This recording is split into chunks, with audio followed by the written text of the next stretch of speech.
오늘은 잠언서 26장 11절 말씀을 중심으로 미련하게 헤매지 말라라는 제목으로 미련함에 대해서 우리가 주제를 가지고 말씀을 나누도록 하겠습니다.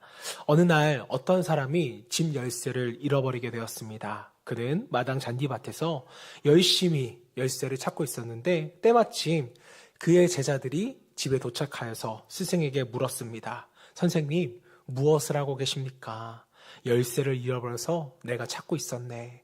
그럼 선생님, 저희가 좀 도와드려도 되겠습니까? 나야 그래주면 너무나 고맙지. 자, 그래서 제자들이 함께 잔디밭을 샅샅이 뒤졌습니다. 하지만 한참을 찾아도 열쇠는 나오지 않자 그때 한 제자가 묻습니다.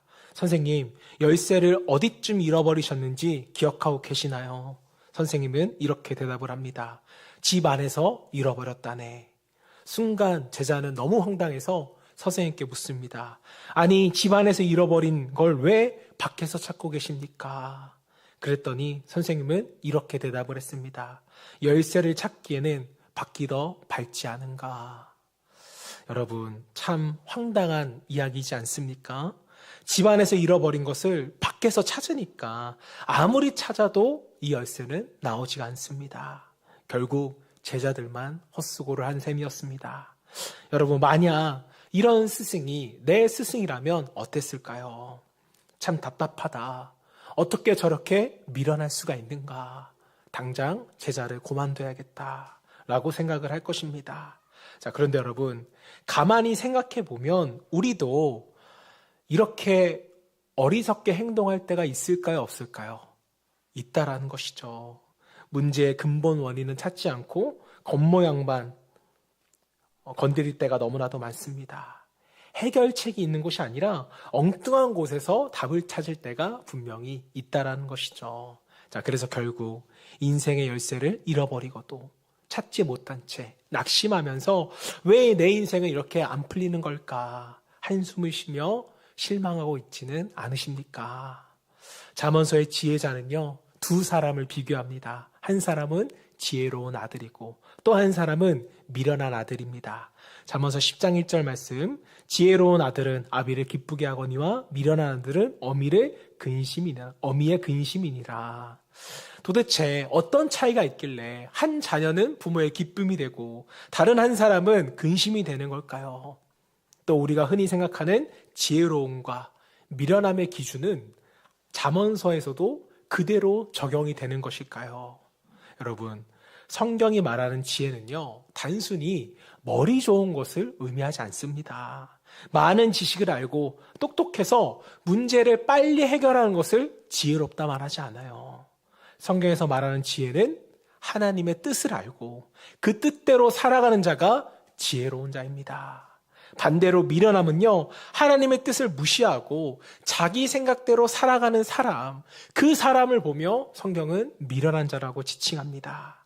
자, 그래서 지혜자는요, 우리에게 하나님의 뜻과 섭리를 분별하는 사람, 하나님의 기쁨이 되는 사람이 되기를 우리에게 가르칩니다. 지혜로운 아들이 아버지를 기쁘게 하는 것처럼 우리도 하나님 앞에서 지혜롭게 행동한다면 하나님은 우리를 보며 기뻐하시게 됩니다. 자, 하지만 우리가 반대로 미련하게 행동하면 하나님의 마음은 근심으로 가득 차게 되겠죠. 뭐처럼요? 우리의 자녀들처럼, 우리를 근심하게 하는 것처럼. 자, 여러분, 성경이 말하는 지혜로움과 미련함은요, 결코 타고난 성격을 말하는 게 아니에요. 태어나면서부터 지혜롭고 태어나면서부터 미련한 게 아니라는 것입니다. 지혜롭고 미련한 것은요, 말씀 앞에서 우리가 어떻게 반응하느냐, 이거에 의해서 결정이 되더라는 겁니다. 하나님의 말씀을 정말 우리가 귀담아 듣고 그 말씀대로 순종하며 살아간다면 우리는 어떤 사람이 되는 거예요? 지혜로운 사람이 되는 것이고, 말씀을 들어도 그저 한 귀로 듣고 한 귀로 흘려보내고 그저 내 생각과 고집대로 살아간다면 우리는 미련한 사람이 되는 것입니다. 자, 사랑하는 여러분, 지혜로운 자가 되기 위해서는 우리는 먼저 미련함을 알아야 합니다.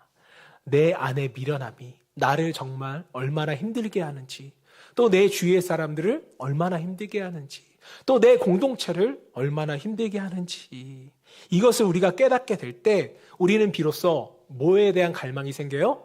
지혜에 대한 갈망이 생겨요. 아, 내가 지혜로워야 우리의 가족이 건강해질 수 있구나. 아, 내가 지혜로워야 우리의 공동체가 바로 설 수 있겠구나.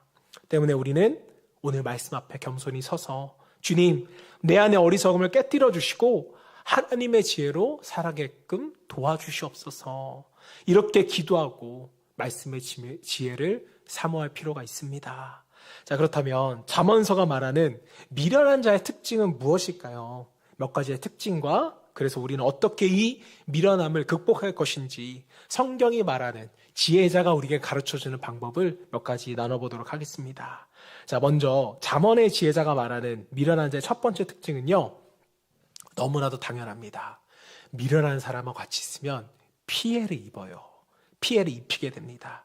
우리 잠언 26장 1절 말씀 같이 읽어볼까요? 시작. 미련한 자에게는 영예가 적당하지 아니하니 마치 여름에 눈 오는 것과 추수 때에 비 오는 것과 같으니라. 미련한 사람은요, 뭘 잘 몰라요? 때를 잘 알지 못해요. 한번 여름에 눈이 내린다고 생각해 보세요. 뜨거운 햇볕 아래 잘 여물어야 할 농작물은요, 눈이 내린다면 바로 망가져 버립니다. 또 추수할 때 장맛비가 쏟아진다고 한번 생각해 보세요. 한동안 수고하고 애써 키운 곡식이 한순간에 다 썩어져 버릴 것입니다. 자, 이처럼 미련한 사람은요, 언제 무엇을 해야 할지 때를 잘 분별하지 못한다는 거예요. 그들이 왜 그럴까요? 미련한 자는요, 깊이 생각하지 않고 그때그때 뭐에 따라 행동을 해요?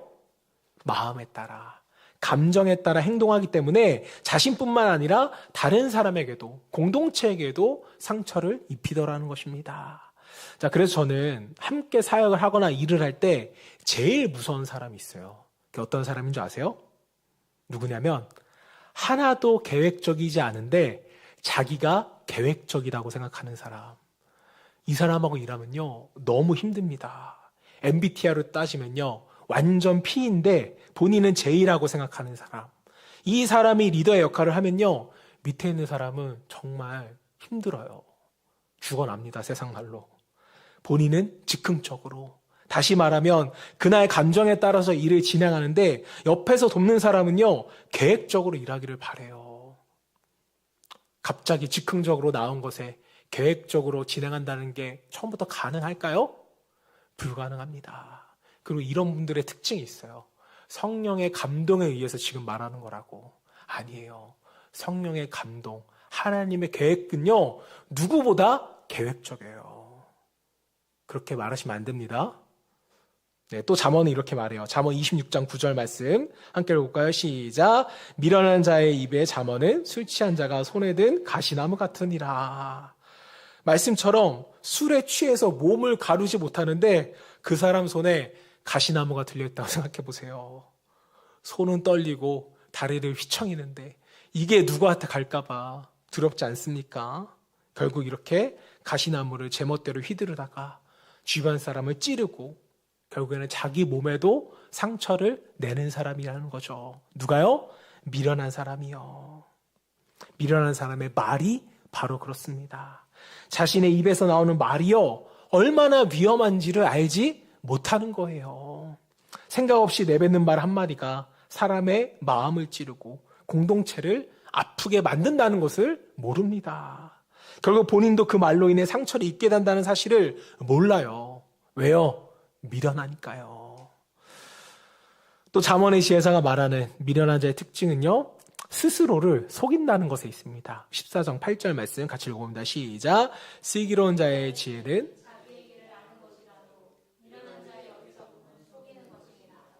여러분, 미련한 자와 반대되는 사람은 어떤 사람이요? 슬기로운 사람이에요. 자신이 가야 할 길을 아는 사람입니다. 자, 슬기로운 자는 지금 내가 어디에 서 있는지를 알아요. 또 내가 어디로 가야 하는지를 정확하게 아는 사람이 슬기로운 사람입니다. 자, 우리가 처음 가는 곳에서 길을 헤매면 그게 얼마나 고생스럽고 수고스러워요. 그런데 인생의 길을 모른다면 얼마나 더 혼란스럽고 어렵겠습니까? 미련한 사람은 자신이 어디로 가고 있는지를 모릅니다. 지금까지 걸어온 길을 뒤돌아보지 않기 때문에 지금 어디에 서 있는지도 몰라요. 그리고 또 앞으로 어디로 가야 할지도 잘 분별하지 못합니다. 그저 나는 열심히 살고 있어. 나는 걷고 있으니까 괜찮아. 이렇게 생각을 합니다. 이건 뭐예요? 스스로를 속이고 있는 거라는 거죠. 길을 모르고 걷는 사람은 걷고 있다고 해서 올바른 곳으로 결코 도달하지 못합니다. 결국에는 자신을 망치는 길로 갈 수밖에 없다고 저는 생각을 합니다. 여러분, 미련한 사람의 어리석음이 바로 여기에 있어요. 잠언 14장 9절 말씀도 같이 읽어봅니다. 시작. 미련한 자는 죄를 심상히 여겨도 정직한 자 중에는 은혜가 있느니라. 미련한 사람은요, 죄를 지어도 그것을 대수롭게 여기지 않는 것에 있습니다. 이 정도야 괜찮겠지. 다들 이렇게 사는데 뭘, 남들은 모르겠지. 그렇게 자기 멋대로 악을 행하면서도 그것이 죄인 줄을 모른다는 거죠. 죄를 죄로 여기지 않는 마음, 그것이 바로 가장 미련한 마음입니다. 자, 죄의 무서움을 알지 못했기 때문에 죄를 가볍게 여겨요. 결국 그 죄가 자신을 파멸로 몰고 간다는 것도 모른 채 그냥 살아가는 것입니다. 죄를 별거 아닌 것처럼 여기며 스스로를 속이는 사람들, 그가 바로 미련한 사람입니다. 자, 더 무서운 것은요, 자신이 스스로 자신을 속이고 있다는 것을 모른다는 거에 있어요. 자, 그래서 미련함은요, 단순한 실수가 아니라 영혼을 병들게 하는 영적 무지함까지 같이 함께하고 있는 것입니다. 여러분, 제가 예전에 이런 말씀을 전한 적이 있어요. 죄는 미워하되 사람은 미워하지 말자. 이게 남에게 적용하면 맞는 말이지만 나에게 적용하면 절대로 안 된다고 제가 말씀을 드렸어요. 왜요? 죄를 짓는 건 나거든요. 그 죄에 대한 애통한 마음이 없으면 결코 죄를 회개할 수 없습니다. 죄에 대한 자각을 할 수가 없다는 거예요. 죄를 짓는 나의 모습을 미워하지 않으면 결국 반복되는 죄 가운데서 나를 불쌍히 여기는 자기 연민에 빠져버리게 됩니다. 내가 오늘 또 죄를 지었네? 나의 미스테이크, 실수네, 실수했다. 여기서 끝나버린다고요. 죄를 짓는 자기한테 스스로 속아주는 것이죠. 실수했네. 일부러 그런 게 아니야. 정말 그럴까요? 자기 자신을 속이게 됩니다. 사랑하는 여러분, 정직한 자에게는 은혜가 있음을 기억하시길 바랍니다. 하나님 앞에서 자신의 죄를 인정하고 회개하는 사람에게는 하나님은 분명 다시금 은혜를 부어주세요. 정죄하지 않으십니다. 죄를 숨기는 자는 미련하지만 때문에 죄를 고백하는 자는 지혜로운 자인 것입니다. 자, 이것이 하나님께서 주시는 참된 슬기라는 것이죠. 자, 마지막으로 잠언의 지혜자가 말하는 미련한 자의 특징 한 가지만 더 살펴보겠습니다. 자, 지혜자는요, 미련한 자들은 남의 권고를 듣지 않는다고 말합니다. 잠언 12장 15절 시작. 미련한 자는 자기 행위를 바른 줄로 여기나 지혜로운 자는 권고를 듣느니라. 미련한 자는 하나님께서 말씀으로 주시는 권고도 듣지를 않습니다. 하지만 지혜로운 자는요, 어떻게 한다고요? 충고, 권고를 듣는다라는 것이죠. 다시 말하면 지혜로운 자가 그를 위하여 권고함으로써 미련함에서 벗어날 기회가 주어진다는 것입니다. 지혜로운 사람은요, 그 권고를 잘 받지만 미련한 자는 그 권고 또한 듣지 않고 제멋대로 고집을 부립니다. 왜 그렇습니까? 미련한 자는요, 누가 뭐라고 해도 자기 행위가 옳다고 여겨요. 아무리 더 좋은 길을 보여줘도, 아무리 더 지혜로운 조언을 해줘도 나는 괜찮다, 나는 옳다라고 이야기를 합니다. 이렇게 생각을 하니까 다른 사람의 권고가 들어오지를 않아요. 말씀을 보시면 미련한 자는 교만한 자와도 비슷한 모습이 있습니다. 듣지 않아요. 왜요? 나만이 옳으니까. 또 잠언은 이렇게 말합니다. 18장 2절. 미련한 자는 명철을 기뻐하지 아니하고 자기의 의사를 드러내기만 기뻐하느니라. 미련한 사람은요, 듣기를 기뻐하지 않아요. 뭘 좋아해요? 그리고 자기 의사, 나를 드러내는 것에만 즐거워한다는 것입니다. 이런 사람은요, 그 내면에는 이런 마음과 생각이 자리 잡고 있어요. 다른 사람의 말은 들을 가치가 없다. 왜? 내가 하는 말이 무조건 맞으니까. 여러분, 나만 옳다. 이 마음에서 미련함이 시작돼요. 정말 우리가 다 옳을까요? 나만 옳을까요? 아니라는 것을 알고 있는데 나 자신을 이번에도 속이는 것입니다. 자, 말씀과 지혜로운 사람의 권고는 듣지 못하고 말씀보다 자기의 의견이 앞서고 지혜의 겉면보다 자기의 고집이 먼저라면 그 사람은 이미 미련함 속에 갇혀 있는 거예요. 나올 수가 없는 것입니다. 그런데 여러분, 성경은 이렇게 미련하면 안 된다고 말씀하지만 죄악된 이 세상에서는요, 정말 어떻게 보면 미련하게 사는 게 더 좋아 보일 수도 있어요. 왜 그렇습니까? 미련한 사람은 말하고 싶은 대로 말하고 행동하고 싶은 대로 행동하거든요. 설령 그것이 죄라 할지라도 스스로를 속이며 뭐하게 살 수 있어요? 편하게 살 수 있거든요. 맘대로 살 수 있거든요. 이게 세상을 살아가기에는 더 편할 수도 있어요. 하지만 이것이야말로 저는 정말 미련한 자의 생각이라고 믿습니다. 성경은 우리에게 미련함의 결과에 대해서 정확하게 우리에게 말씀하세요. 잠언 26장 3절 말씀 읽어봅시다. 시작. 말에게는 책찍이요 나귀에게는 재갈이요 미련한 자의 등에는 막대기니라. 이어서 잠언 1장 32절 시작. 어리석은 자의 태보는 자기를 죽이며 미련한 자의 안위는 자기를 멸망시키려니라. 미련한 자의 결말은 무엇이에요? 징계와 심판, 멸망과 파멸로 끝나더라는 거예요. 아무리 말씀과 지혜자가 정신 차리라고 거기서 멈추라고 소리치고 또 때로는 하나님께서 징계를 주셔도 듣지 않고 하나님의 말씀을 받지 않으니까 당연히 뭐에 이를 수밖에 없어요? 멸망에 이를 수밖에 없는 것입니다. 미련한 자의 끝은요, 멸망이에요. 사랑하는 여러분, 그렇다면 우리가 미련함에서 벗어날 수 있는 방법은 무엇일까요? 어떻게 하면 우리는 멸망에 이르는 길에서 돌이킬 수가 있을까요? 지혜자가 권고하고 말하는 그 지혜를 우리가 받아들임으로써 미련함 속에서 헤매이지 않는 저와 여러분 될 수 있기를 먼저 주님의 이름으로 축원합니다. 자, 지혜자가 말하는 미련을 극복하는 방법 첫 번째는요, 스스로 지혜롭다 여기지 말라는 것입니다. 우리는 항상 스스로를 지혜로워, 나는 똑똑해, 나는 해결할 수 있어 라고 여기는 마음을 버려야 해요. 내가 스스로 지혜롭다고 생각하는 순간 우리의 마음에는요, 보이지 않는 벽이 쌓이기 시작합니다. 이 벽은요, 밖에서 들려오는 소리를 막아버려요. 다시 말하면 사람의 충고도, 지혜자의 권고도, 말씀의 음성도 듣지를 못하게 됩니다. 그리고 안에서는요, 이제는 더 이상 어떠한 변화도 일어나지 않게 되는 거예요. 마음이 완악해버리는 거죠. 무엇보다 이 벽은 하나님의 말씀 앞에서 겸손히 머리 숙이는 것을 방해하는 것이 가장 큰 문제라 할 수가 있겠습니다. 자, 그래서 잠언은 이렇게 말합니다. 잠언서 26장 12절 말씀 시작. 내가 스스로 지혜롭게 여기는 자를 보느냐 그보다 미련한 자에게 오히려 희망이 있느니라. 지혜자는 이렇게까지 말하는 거예요. 스스로 지혜롭다 여기는 사람보다 차라리 미련한 자라고 생각하는 사람에게 더 소망이 있다. 가능성이 있다라는 것입니다. 왜 그럴까요? 스스로 지혜롭다고 여기는 순간 그 사람은 더 이상 배우지 않기 때문입니다. 듣질 않아요.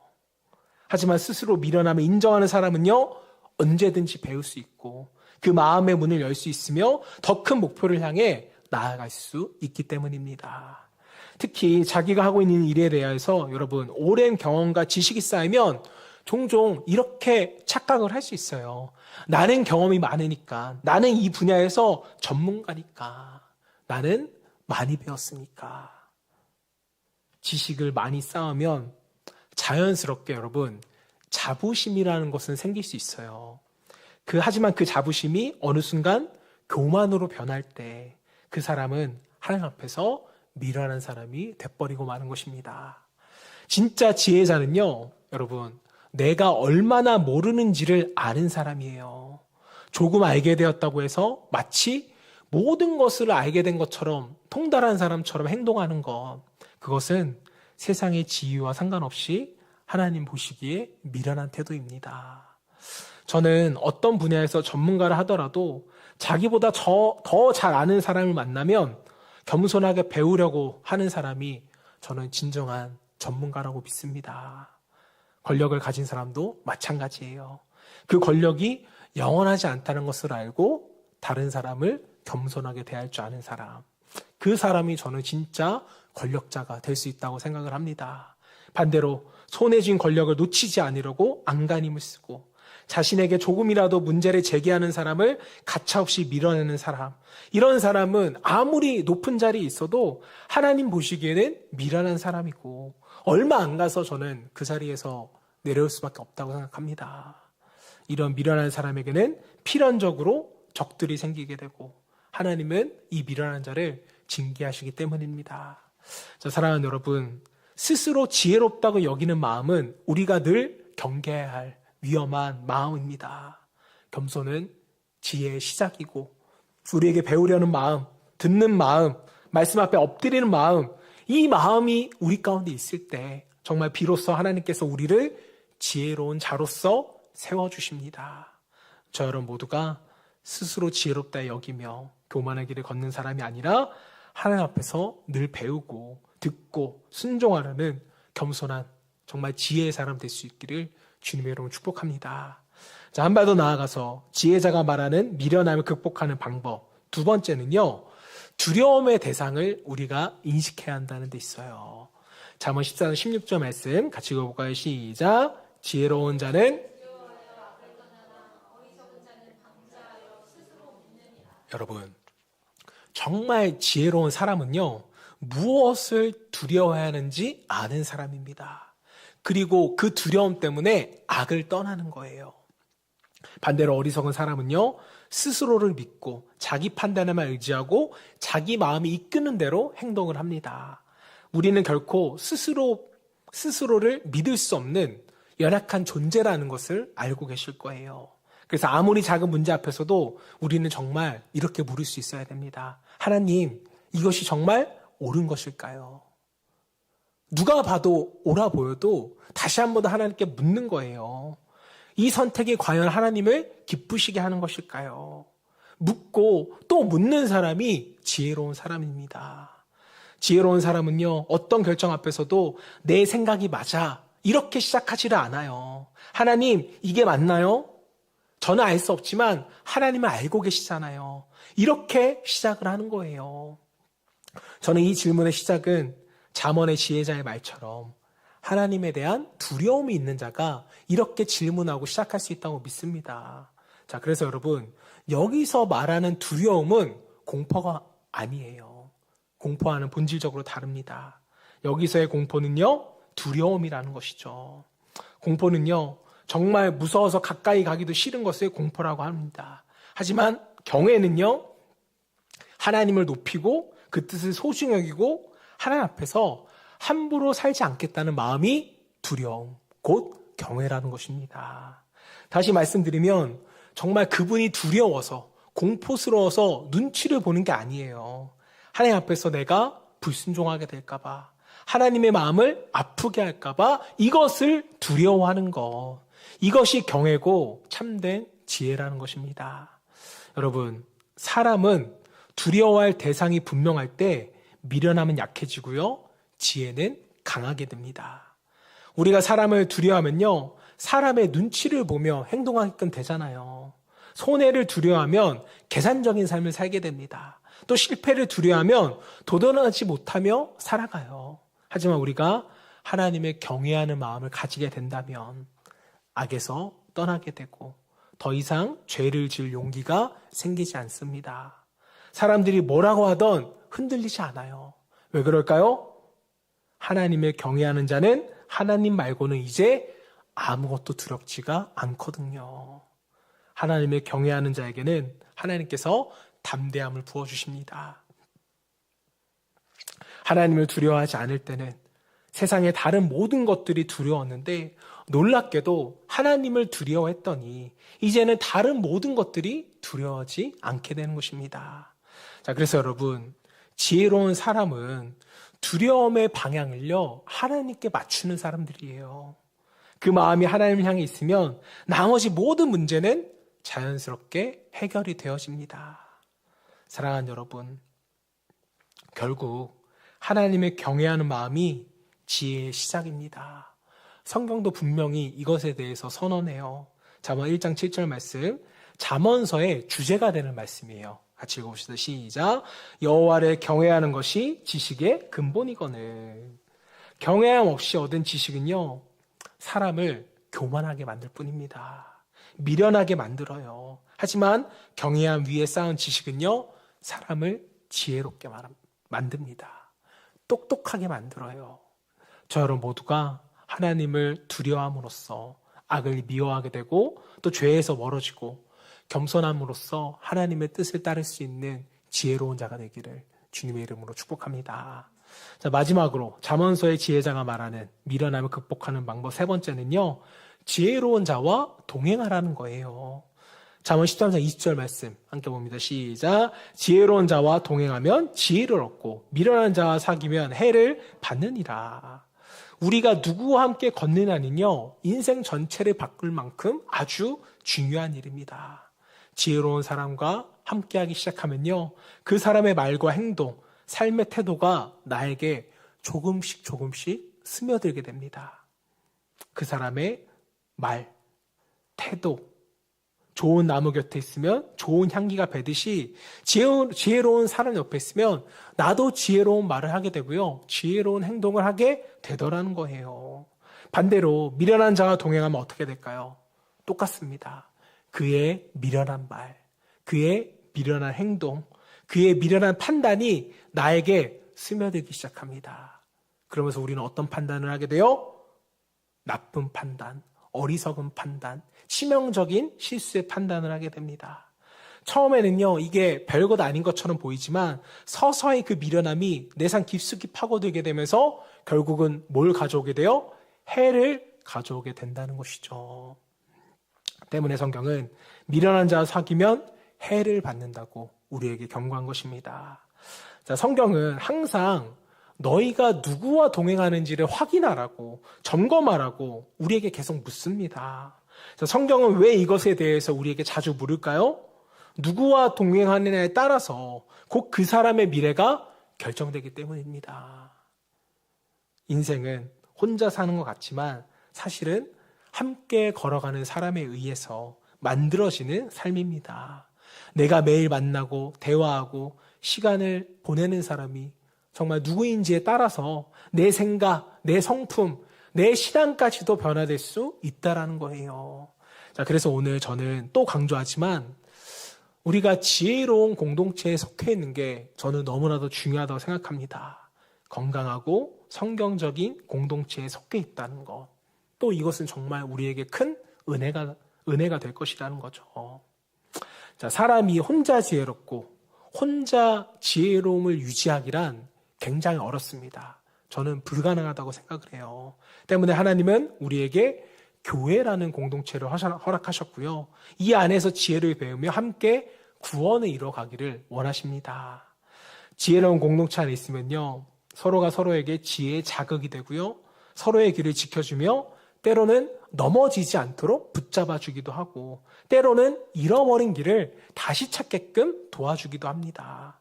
자, 반대로 영적으로 느슨한 공동체에 있다 보면요, 나도 모르게 마음이 풀어지고 말씀에서 멀어지며 영적인 감각이 흐려지게 되죠. 그래서 지혜자는요, 지혜로운 자와 동행하라고 우리에게 권고하고 있는 것입니다. 자, 사랑하는 여러분, 여러분이 느끼시기에는 우리 빗소 공동체가 지혜로운 공동체라고 느껴지시나요? 저는 사실 자랑할 게 없는 목회자이지만 그래도 제가 목회를 하면서 이거 하나만큼은 꼭 지키려고 노력해요. 그게 뭐냐면 성경적인 말씀입니다. 인간의 생각과 지혜가 아니라 하나님의 말씀과 그 마음을 잘 전하기 위해서 저는 그래도 노력하고 또 노력해요. 저는 하나님의 말씀이 가장 지혜롭기 때문에 이 말씀을 우리가 정확하게만 듣고 나눈다면 빗소 공동체는요, 가장 지혜로운 공동체, 가장 안전한 공동체가 되리라 믿습니다. 지금은 우리가 연약하고 부족할 수 있어요. 교회 규모면에서 본다면 아주 작죠. 하지만 성도 한 명 한 명이 말씀으로 지혜롭게 될 때, 말씀으로 바르게 세워질 때 정말 교회가 바로 서게 되고 하나님이 기뻐하시는 그러한 일들을 우리가 감당하게 될 줄로 믿습니다. 이제 말씀을 정리하도록 하겠습니다. 오늘 우리는 말씀을 통해서 미련한 자의 모습과 그 결말, 그리고 그 미련함에서 벗어나기 위한 세 가지의 길에 대해서 함께 나누었습니다. 첫 번째는 스스로 지혜롭다는 여기지 말고, 두 번째는 참으로 두려워해야 할 뿐 하나님을 우리가 경외하며, 세 번째는 지혜로운 자와 지혜로운 공동체와 동행하라는 하나님의 음성을 우리가 들었습니다. 오늘 본문 잠언 26장 11절은 우리에게 이렇게 말씀했습니다. 같이 읽어볼까요? 시작. 개가 그 토한 것을 도로 먹는 것 같이 미련한 자는 그의 미련한 거듭 행하느니라. 여러분, 얼마나 강력한 표현이에요. 다시 돌아가면 안 되는 줄 알면서도, 다시 반복하면 안 되는 줄 알면서도 또다시 같은 죄, 또다시 같은 실수를 하는 것. 이것은 미련한 자는, 이렇게 미련한 자는 망할 수밖에 없고 해를 입을 수밖에 없다고 성경은 우리에게 말씀합니다. 사실 여러분, 우리의 지난 날을 돌아보면 이처럼 미련했던 모습들이 얼마나 많습니까? 말로 실수한 것, 그냥 내 감정대로 행동한 것들, 말씀보다 내 고집을 앞세웠던 그 순간들, 하나님보다 사람을 더 두려워하며 눈치 보았던 시간들. 그러나 오늘 이 말씀 앞에서 우리가 다시 한 번 더 결단할 수만 있다면 더 이상 우리는 그 자리에서 미련하게 헤매이는 것이 아니라 다시 일어나 지혜로운 길로 다시금 접어들게 될 줄로 믿습니다.